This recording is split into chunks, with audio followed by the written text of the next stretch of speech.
InshaAllah all our people online, Allah bless you, dress you, and mashaAllah great support, people sharing everywhere, and alhamdulillah lots of people logging on. And our life is based on training through fitna. Allah will test with fitna, the spreading of fitna and deceit and deception and whatever people want to call it. Allah wants to test the firmness of people in which they pay no attention to the fitna. If they got lost by that fitna, wait until the one whom is the king of fitna coming, they'll be lost in an instant. So life is continuously moving through the thorns of fitna, being everywhere, and to have istiqam. I don't know if you ever seen the martial arts fighting, when they train they have like this thing with all these hands at every level, and this guy he is going so fast, ducking, swinging, punching, ducking something coming at him, moving his head. Why? Because from every direction his opponent is going to hit him.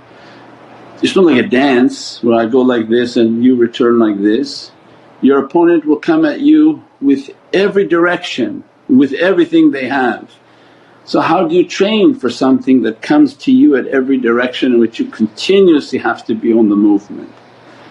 The spiritual path is no different, that you thought you were going to pick up a rose and then merrily skip and hop all the way into paradise. No, you were going to be beaten, you were going to be attacked, there were going to be wolves and werewolves sent after you, and by the time you grab that rose there's nothing left of it, it's stuck in your pocket and you're running for dear life. It's not a path that's easy where you skip and hop and go to your destination. It's a path in which you agreed to struggle and fight in Allah's way, and the shaitan agreed to take you down. So means that's why tafakkur, contemplation, firm connection, and every fitna that comes just keep moving because your connection is strong. If your connection is not strong, you take heed to the fitna and you're already lost. And you were out in round 1, some people last to round 2, some people last to round 10. But you have to go the whole 15 rounds, you're in it till you take your last breath, and that was your da'wah on earth, and you say, alhamdulillah I reached. As-salamu alaykum wa rahmatullahi wa barakatuh. This is Shaykh Nurjan. Thank you for watching the video that you're watching. InshaAllah if you're happy with the content and happy with these programs, please support the button below, the programs that we have for our orphanage repairs, our water well, Give the Gift of Life, our mobile food vans. We have now 5 vans, Vancouver, Chicago, Los Angeles, Pakistan. There's many programs that reach thousands of people and rescue foods and give those supplies to people in need. Your support is greatly appreciated. Also be so kind as to leave loving comments, and please share the stream, every bit counts. As-salamu alaykum wa rahmatullahi wa barakatuh.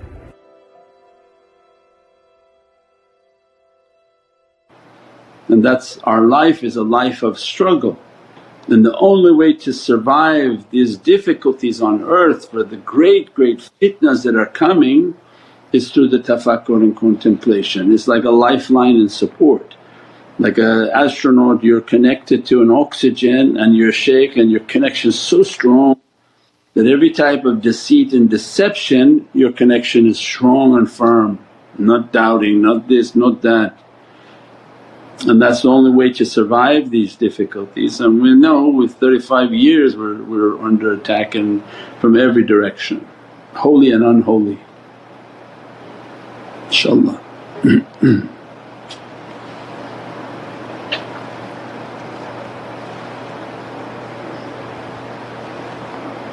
As-salamu alaykum Mawlana. Wa alaykum as-salam wa rahmatullah.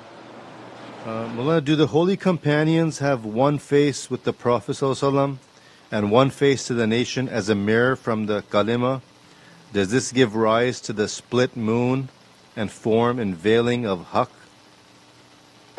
Ooh, this is one of those like loaded questions of mixing this and that. Yeah. Prophet described that one face with my Creator and one face to the nation, and that's a deep reality that he has an association always in Divinely Presence and that can never break. One sec.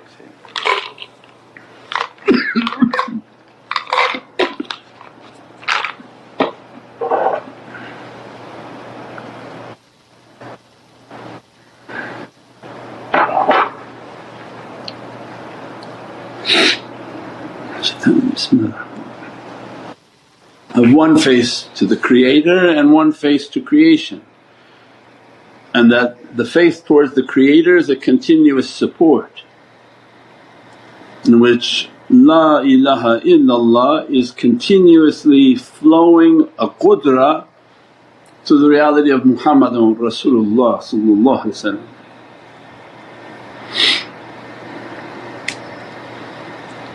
From the end of Muhammadun Rasulullah we are receiving, but between the Hay of Allah and the Mim of Muhammadun Rasulullah there's no break, there's nothing in that veil, not an angel, nothing of creation can reach that level because they become non-existent. Their existence is in Muhammadun Rasulullah from the Mim down. They don't traverse over the Mim into the Hay of Allah, hidayat of Allah. So there's non-existence there. That's why La ilaha illallah means you don't even exist there. That's only for Allah to understand. Where did we exist then? When Allah wanted to be known as a treasure wanting to be known, creating Muhammadun Rasulullah. Within that ocean we will get to know the realities of Allah. The saints, the Sahabi, the Ahlul Bayt, they have eternal audience with Prophet and never broken, and that becomes the reality of the moon for them. They have one face of the moon in which nobody sees their reality, symbolic for us to understand, and the other face that they show to humanity. So the face of Sayyidina Abu Bakr as-Siddiq that is always with Prophet and has never been seen. It's not for us to see that reality because we are not at that station.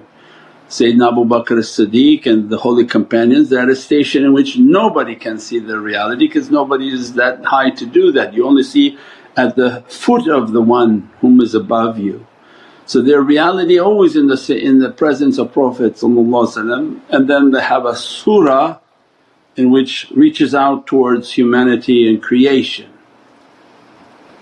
So that every reality has a hidden reality and a known reality.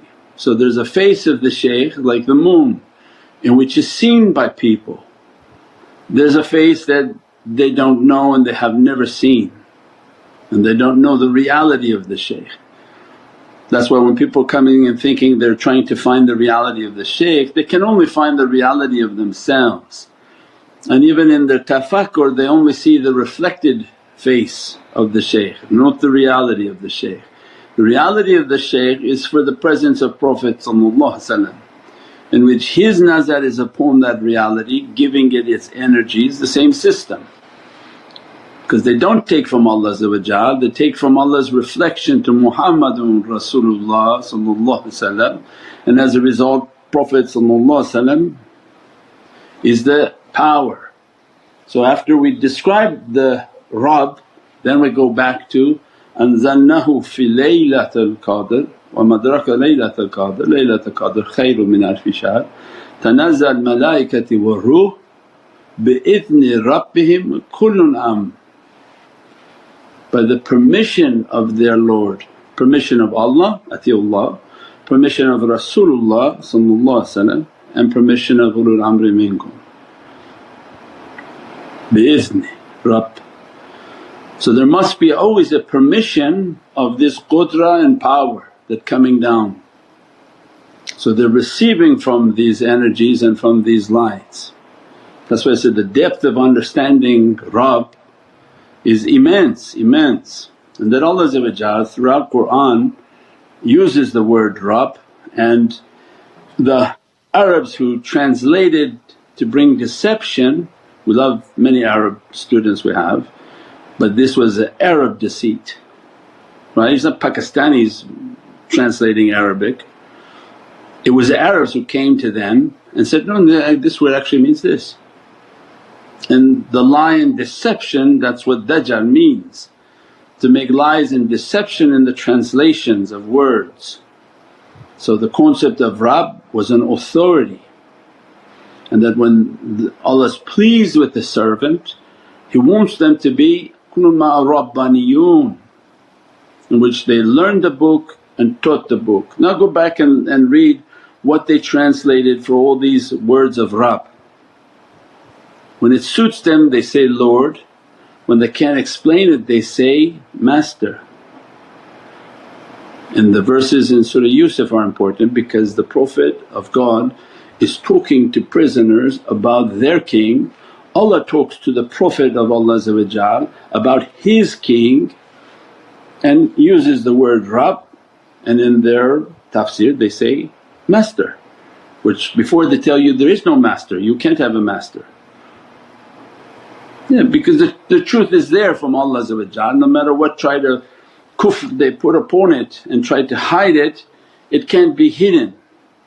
And the one whom understands authority then understands who is their authority. And we have to connect to the authorized reality, and we connect with our authority, and from that authority they take us to the authority of Prophet, and from the authority of Prophet you reach to the qudra and power of Allah, la hawla wa la quwwata illa billahi aliyyil azim. Means there's no support and no help without this reality, and the only way to reach that support and help like a rope, that we have to be at the hands of the authorized representatives that are taking from the hand of Sayyidina Muhammad which is the hand of Allah, and the hawla and quwwa begins to flow to them. For hawla and quwwa you're going to need to fight everything, to fight off shaitans, to fight off energies, to protect yourself, your home, your communities. You're going to need a lot of hawla and a lot of quwwa. But if you don't know how to hold that, well there's going to be a great difficulty. So it's a wire that comes down to ati'ullah, ati'ur Rasul, ulul amri minkum. If you hold the level of ulul amri minkum, enough of the qudra flows to you to the level and ability that you can withstand.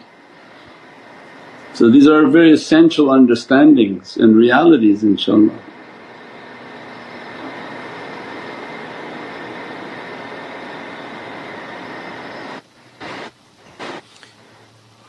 As-salamu alaykum Sayyidi. Wa alaykum as-salam wa rahmatullah. Sayyidi, what is the reality of Allah choosing to guide and Allah to stop guidance? What can make an individual not eligible for guidance? Nahtadi la'an hadan Allah. What we say in Jummah, there's no guidance except when Allah guides His servant, and that has its darajats and levels of guidance. Guidance to leave shaitan, they slowly try to come towards Rahman. Guidance to live a life of good and not bad, then they come and try to stop doing bad, come towards good. But this level of guidance that Allah wants to give the servant a gift, it's a gift.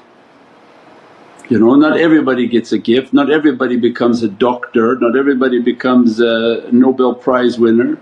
How shaitan has it in dunya, that all these different darajats in dunya, Allah has infinite more darajats. Not everybody was born a prophet because Allah gave them that reality in their soul. Not everybody born to be a saint because Allah gave that in their soul. Not everybody born to be righteous and pious but Allah wrote that upon their souls. So then this is an immense ni'mat and blessing from Allah. And that's why then if it's a blessing from Allah, don't throw it back at Him in a bad way. It's not something you just, I don't want it, and you keep treating it bad because you're angering Allah. And that's when the servant loses that gift. The one who's not sitting there and the one who's not listening and the one who's not attending doesn't have that gift. So what does it matter what he does? So it's not enrolled. Allah didn't guide the servant, they don't know what they lost because they don't know, they're not a part of that reality. So we don't have to worry about that. Allah deals with each of His servants His own way. But the shaykhs are responsible for teaching that, my goodness, if you think that you're being guided and you're being given all these realities, this is a gift from Allah, an immense gift from Allah. Now what do you do in that gift if you throw it on the floor and say, I don't want it? Do you understand then the immense insult that is to the Divinely Presence? That I gave you this gift and you throwing it? Then you turn and bring out Allah's anger, astaghfirullah, that nobody wants to do. And that's why the shaykhs keep teaching, this is a gift, this is not your cleverness that you turned on to this or you saw this post or you saw that. But once you find out later in life, it's Allah's gift, this guidance. I'm giving you the greatest gift I can possibly give you, the love of Prophet. Now what are you going to do with my gift? You show your appreciation, you do your khidmat for it. Why? Because that shows our love.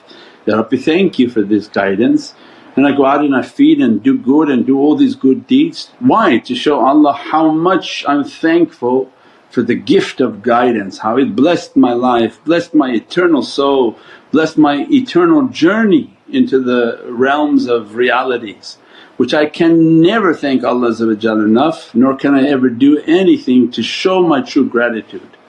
But I would never do something to throw it. People who have compassionate hearts, they're stuck on how to thank Allah for what they have been given. Not to be scared about am I insulting Allah by throwing it and kicking it to the floor, astaghfirullah. So that's what's being conveyed, is that this is an immense gift. What you going to do with it now? Especially when you see that how many 8 billion, 7 billion people on earth, how many do you think Allah gave the gift of these knowledges, this reality and this love for Sayyidina Muhammad? Oh, very few, very few. You can see it just by, you don't even hear it. You can see it by sending out posts and people getting angry. You can see it by not seeing it anywhere, not even hearing it anywhere.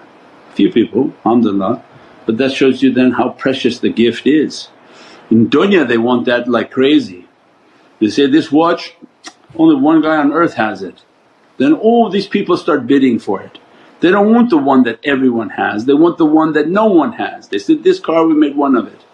Then what, all the billionaires start calling, say, give me that. Then they start fighting each other that they want it so that they can show they have the one that only one is. They don't want something that everybody has. So then why is it the reverse for Allah? Then when you have a knowledge no one else has, you have teachings that no one else has, there are realities that not being spoken on this or people don't respect it. They think, no, why we don't do the one that's more common? Why are these things of any importance? Then you don't see its preciousness. But in the spiritual realm they treat it like that. Why? Because as soon as they speak on these realities, all of the spiritual beings have to attend, because for them those are like jewels, precious jewels, that they place the value on it and they attend to these understandings and these majlis. And the shaykh speaking a lot for their understandings because they're of a spiritual nature and they absorb the realities. But the physical people, the dunya people, they don't really understand. They would rather have what Mawlana Shaykh describes, if you go to a child and say, would you like this $100 or would you like this chocolate? The child would say, I want the chocolate please, because it doesn't have an understanding of the $100.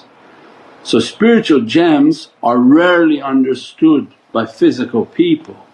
It's the spiritual beings that are all around waiting for the realities. For them these are very valuable precious jewels that they cherish, and they can take a drop of it and expand its infinite realities and capacities, inshaAllah.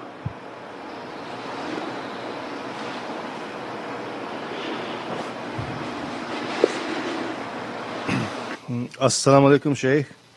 Wa alaykum salam wa rahmatullah. Shaykh, whenever I meditate I tend to get muscle cramps on my head and eyes. Sometimes it is so painful I have checked with the doctor and they just prescribe me with muscle relaxant. I feel that there is some spiritual reasons behind these cramps. Can you please talk on this subject? Thank you so much for your guidance.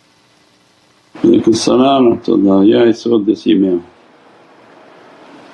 that I don't know if the person's new, because this is all we've talked about of energy, that you have to get the meditation book and you have to understand energy, and that anytime we're going to embark upon a energy practice you're going to have taweez, you have to understand washing and wudu, and you have to understand that there are many spiritual energies inside and around people that they're going to be cleansed by eating good, washing, doing our prayers, making lots of salawats, making your connection. Make sure that you have all your taweez on the windows, taweez upon the self, and then you're now entering into an energy battle.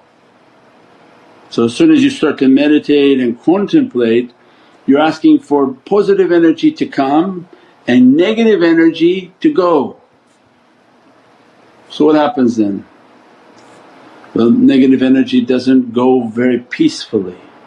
It doesn't just say, oh okay, you want us out today?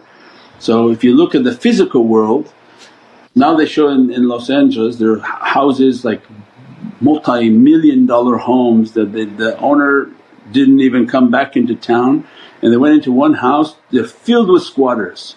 They had even parked the car like on a roof, that they were throwing all their waste into the swimming pool, because what do squatters do? They destroy everything. That's 90% of the people. 90% of people have squatters inside them, beings that they pick up in every mall, in every store, at work and everywhere they go in life. And these squatters are not leaving.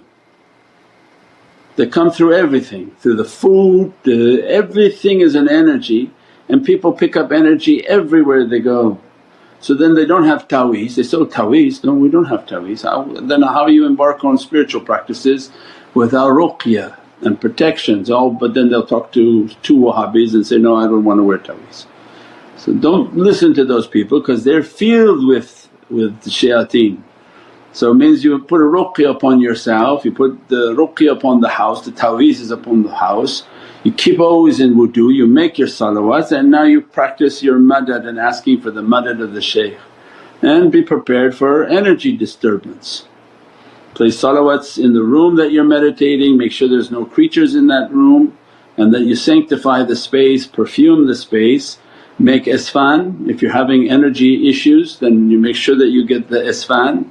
It's the wild ruh seed, and you slightly burn it over tin foil and coal so it doesn't have a burn smell but a fragrance is released, not the like smoke of a fire. And you put the isfan and now start to fight that energy. So yeah, it's a whole spiritual practice, that's why you have to get the meditation book and do the practices and expect an energy battle. It's better to fight that now than in the grave. In the grave that's immensely difficult. There's no relief and people have to face their demons. At least when we do it in our living state we can be a little bit uncomfortable, we get up, get out of the room, drink some water and go back in for your battle. It's not a doctor issue. Instead you meditate, you're not going to die that you run to a doctor to ask what's going on. You just sit there and fight the energy and do all the practices that are being told, get all of your tools that you need.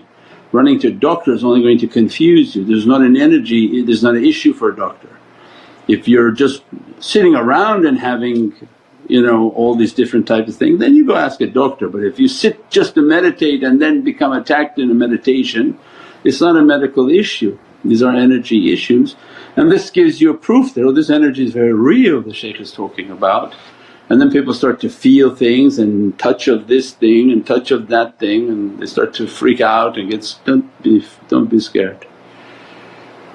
There's many energy beings all around, and become familiar with it, don't be frightened by it, and familiarize ourselves with these different creatures, beings and energies, inshaAllah. Zishan, they're still biting you? Or you become comfortable with it and tell them, just don't bite that toe, bite the other toe. Don't be scared, don't be scared. That's the thing, people become scared and they say, well, they wanted to embark on an energy practice, so then that's a part of the practice. Is Allah want the servant to fight these things, fight badness, negativities, and push away all these negativities until we become more familiar with the positive. And the positive beings that are all around us to protect, they step back to see your ability to not have fear. So there has to be a cleansing phase, inshaAllah. As-salamu alaykum Sayyidi. Walaykum salam wa rahmatullah. So if a servant has a ta'weez, can he still have a demon inside him? He's always going to have his nafs and kareen. So the ta'weez is a sign of humility that, Ya Rabbi please, that with the authority that you're sending and the authority given to Prophet and the authority given to these awliyaullah, that this is a sign of humility that I want from these realities. Then I keep my wudu, I keep all my other practices and eating correctly, drinking correctly. Everything that's in that meditation book, everything that's in the sunnah of Prophet in regards to energies and the teachings of energies, sure, that becomes then their continuous battle. The shaitan, you don't put something on and it just goes away and runs away from you. You're now in a battle with them. This is just one of the tools that you'll use to begin to fight and to protect yourself. So this is very important, that all the practices are necessary and everything for us to build our energies, build our madad.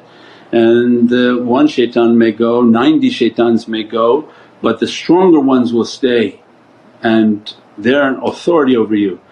Now to say that there's a new sharif in town and everybody get out, not all of them run.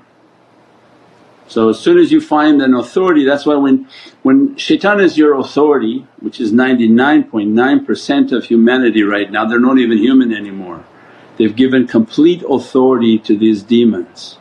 So they eat and act in ways that are no longer human. When that authority is within you, your life is to find a higher authority to resolve your issue, right? That's the purpose of this understanding of Rabb. Shaitan is definitely the Rabb of 99% of all people on earth.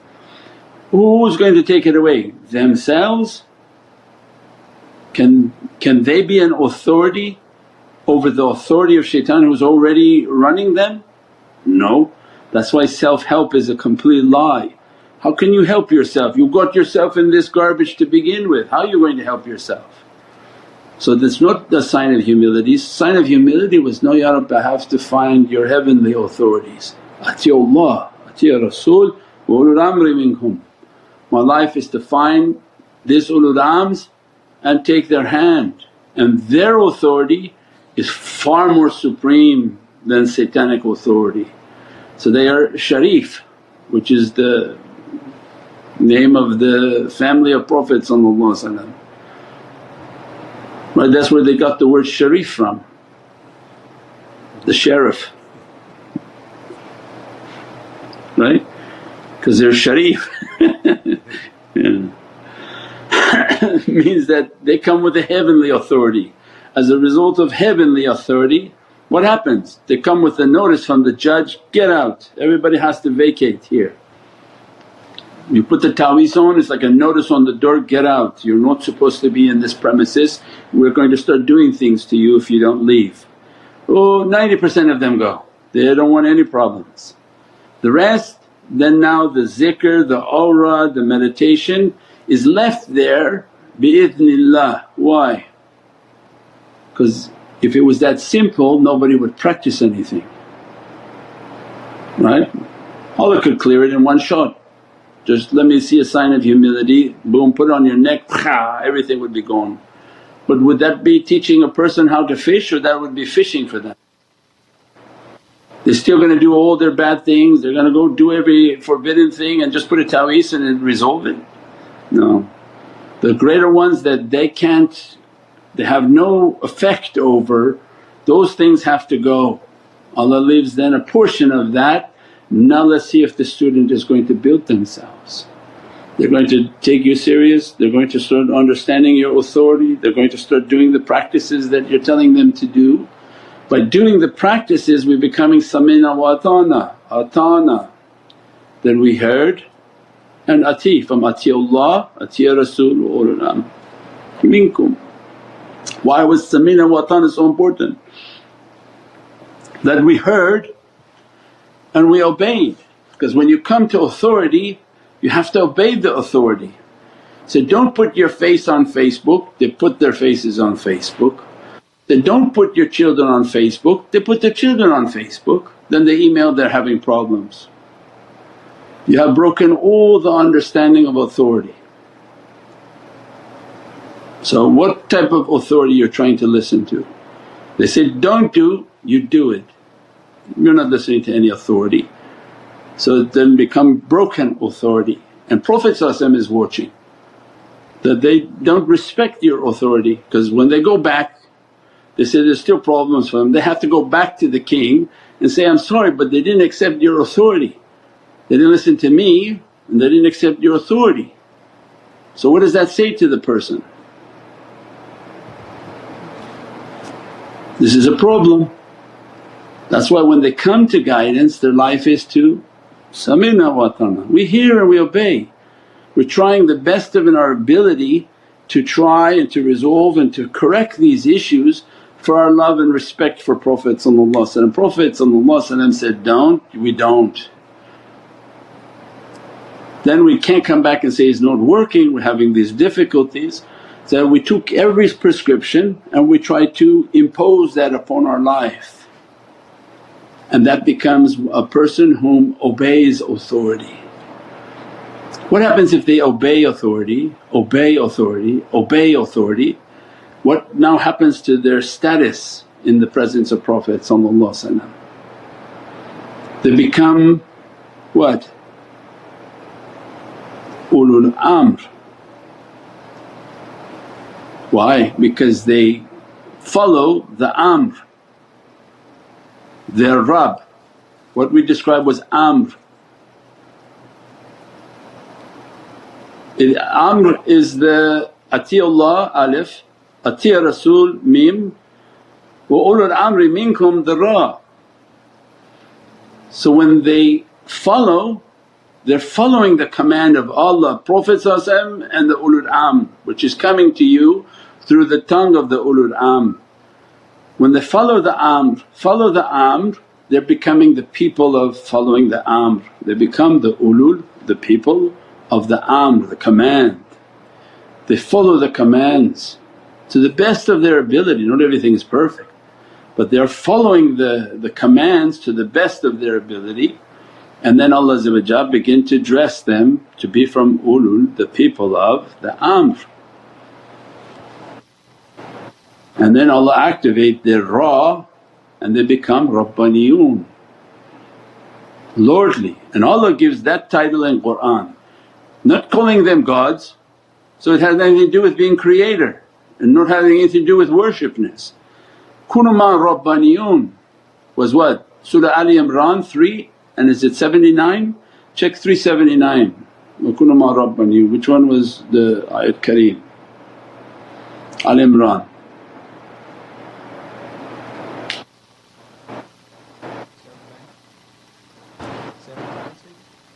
Is it 379? وَكُونُوا مَعَ رَبَّانِيِّينَ. Recite it. Yes, Sayyidi. Recite. أعوذ بالله من الشيطان الرجيم بسم الله الرحمن الرحيم ما كان لبشر أن يؤتيه الله الكتاب والحكم والنبوة ثم يقول للناس كونوا عبادا لي من دون الله ولكن كونوا ربانيين بما كنتم تعلمون الكتاب وبما كنتم تدرسون صدق الله العلي العظيم. Barak Rasul Kareem. So it had nothing to do with being worshipped. This is a title Allah gives to creation. Is your highest title be Rabbaniyun. So it means they have to achieve that Ra, and by following the commands of the Rabbaniyun they are following the command of the Muhammad the Meme Muhammadiyun, and as a result that is following the Alif and Izzatullah, and they become the Ulul Amr and they become in the association of Ulul Amr. Not the people who to disrespect and negate every command or every order or every guidance that come to them.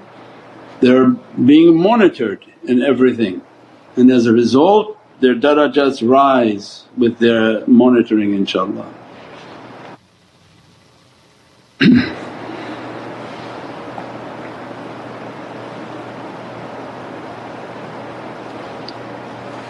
As-salamu alaykum ya Sayyidi. Wa alaykum salam wa rahmatullah. Sayyidi, if we give sadaqah, what way does this increase our energy?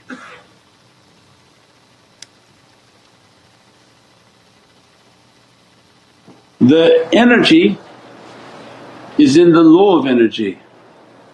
If you have 100 volts of negative charge, how can you feel anything positive? For example, I'm filled with negative charges from everything and all around and deeds, and this negative charge if I leave it on me they begin to make me want to talk negative, my vocabulary changes. Eat negative because the negative charge is pushing me towards not eating correctly. Want negative, everything is now influenced by this negative charge. And we gave this in the talks of increasing your positive actions, how to make an account every day of did you do good, you count it as 10. So Allah gave us sadaqah, that at night you count and say, I just feel so negative, give your sadaqah. That something in your charge is wrong, maybe you're not accounting for all the bad you do all day long and you didn't really do anything good, then give sadaqah. It'll balance the account and purge the negative charge from the servant, but it requires faith because shaitan comes, oh you give sadaqah you won't have money in your account. But they have to have faith and say, no, Allah is great, whatever you give is never wasted in Allah's way. But it will purge this negativity. Someone did negative in the house, go give sadaqah. The children are doing negative in the house, you give sadaqah, don't let bala come onto their head. You give sadaqah on their name. Why? It takes away difficulty. Do good, you do well. Every time somebody's drinking from it, it's been written onto your name, to your family, to whoever you dedicated that. Become a jariyah, continuous flow of blessings upon the person. So no, of course any charity we do, goodness that we do, praying that we do, salawats that we do, water feeding, all of these they give us hasanat, goodness, and Allah multiplies by 10 the goodness.